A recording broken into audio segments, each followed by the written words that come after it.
Барлықтарыңызға сәлем достар. Бүгін өте керемет шығатын құймақтың рецептісімен бөлісетін боламын. Бұл рецептпен жасалған құймақтар ажурный, өте әдемі болып шығатын болады. Қажетті заттар: 2 стақан ұн, 1 стақан ыстық су, 3 жұмыртқа, 1,5 стақан ұн, 3 үлкен қасық қант және де 0,5 кішкентай қасық тұз қажет. Ең алдымен ыдысымызға 3 жұмыртқамызды салып, үстінен 3 ас қасық қантымызды қосып, және де 0,5 кішкентай қасық тұзымызды салып, барлығын жақсылап араластыратын боламыз.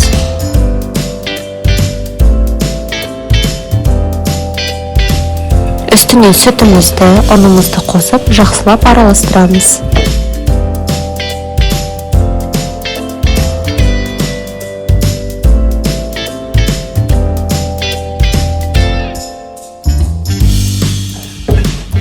Одан кейін үстінен ыстық суымызды қосып, сұйық майымызды қосып, жақсылап араластырып, қамырымызды дайындайтын боладымыз.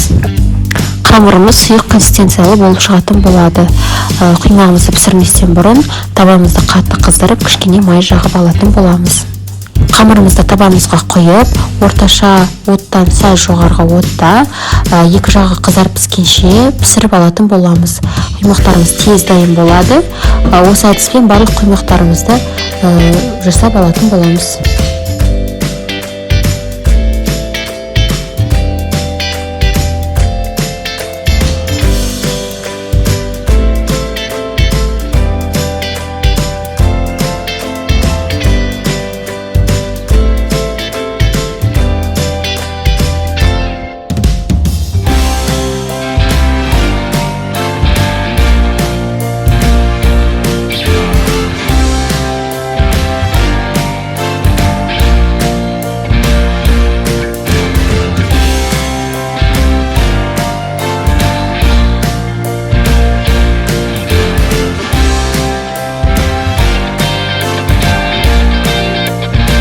Осы рецептпен жасалған құймақтарыңыз міндетті түрде керемет болып шығатынына сенімді болыңыздар. Барлықтарыңызға ас болсын, міндетті түрде дайындап көріңіздер. Менің каналыма тіркеліп, лайк, комментарий қалдыруды ұмытпаңыздар.